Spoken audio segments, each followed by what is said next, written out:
Thiruvananthapuram mayor KSRTC driver തർക്കത്തിൽ driver യദുവിനെ ചോദ്യം ചെയ്ത് പോലീസ് വിട്ടയച്ചു. ബസ്സിലെ CCTV ക്യാമറയിൽ ഉണ്ടായിരുന്ന മെമ്മറി കാർഡ് കാണാതായ കേസിലാണ് ചോദ്യം ചെയ്തത്. ഇതിനിടെ കണ്ടക്ടറെയും സ്റ്റേഷൻ മാസ്റ്ററെയും തിരുവനന്തപുരം സിറ്റി പോലീസ് കമ്മീഷണർ ഓഫീസിലെത്തിച്ച് ചോദ്യം ചെയ്തിരുന്നു. മേയർ KSRTC ഡ്രൈവർ തർക്കത്തിൽ മെമ്മറി കാർഡ് കാണാതായ കേസിൽ യദുവിന്റെ മൊഴികളിൽ വൈരുദ്ധ്യമെന്നാണ് പോലീസിന്റെ വാദം. യദുവിനെ ഇന്ന് കമ്മീഷണർ ഓഫീസിൽ വിളിച്ചു വരുത്തി ചോദ്യം ചെയ്തു.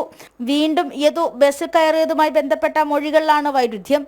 സംഭവവുമായി ബന്ധപ്പെട്ട് കണ്ടക്ടറെയും സ്റ്റേഷൻ മാസ്റ്ററെയും ചോദ്യം ചെയ്ത് വിട്ടയച്ചു. ഇവരുടെ മൊഴികൾ തൃപ്തികരമെന്നും പോലീസ് അറിയിച്ചു. വരും ദിവസങ്ങളിൽ വീണ്ടും ചോദ്യം ചെയ്യാൻ വിളിപ്പിക്കും. മൊഴികളിലെ വൈരുദ്ധ്യം വിശദമായി പരിശോധിക്കും. Driver Yadu, conductor Subin, station master Lal Sajeev എന്നിവരെയാണ് ചോദ്യം ചെയ്തതിനു ശേഷം വിട്ടയച്ചത്.